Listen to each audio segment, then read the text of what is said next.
وسعتها وقيبتي هرهاية سعة marka waxaan sameynay ismidaar baa isku dhufnay waxay noqotay x cos 1 oo x ah way leegtahay cos 45 oo lagu dhiftay 0.0349 ma walba waxaad u qabsaa cos 1 qaybi cos ugu cos 1 ugu halkan waxay noogu haray x kaas halkan maxay noqotay 45 oo lagu dhiftay 0.03490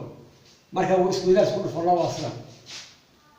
0.03490 sharia farta ku dhufo kan waa sifir kan waa 5 waa 24 waa 17 waa 1 sifir kan ku dhufo waa sifir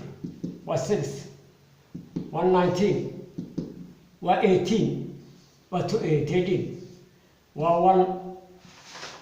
halkan waa sifir waa 5 waa 0 waa 6 waa 7 waa 5 waa 1 sidaas isku leegtahay sainkii ahaa sin 90 oo yiri isagu waa 1 buu qoray laakiin aan waxa leeyahay sin 90 waxay leegtahay 1.57050 isna wuxuu qoray cos 45 inuu yiri waxay leegtahay 0.7071 أنا ما حاطري أنا وحنيني وحيلات هاي كسور فايف مسؤول لقي كوس 45 وحلاقي هاي 0.145 لا سوى ده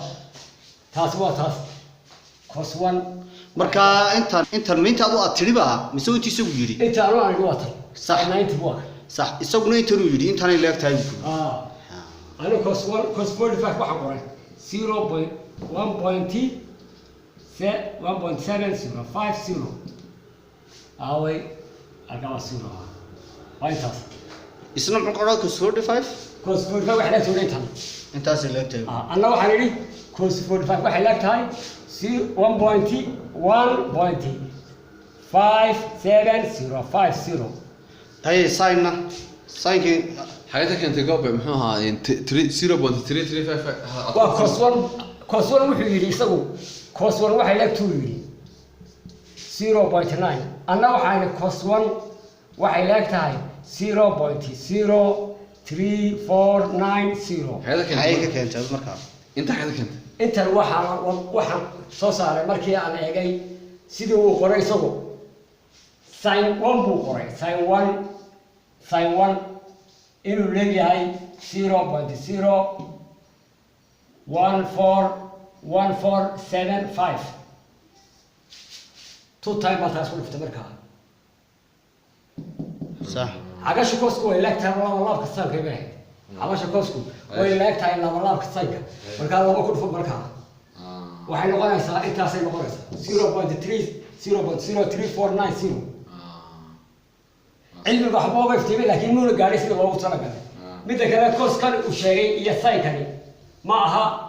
wax jira ma saynku waa socodka cadceeda saynku wuxuu la mid yahay socodka cadceeda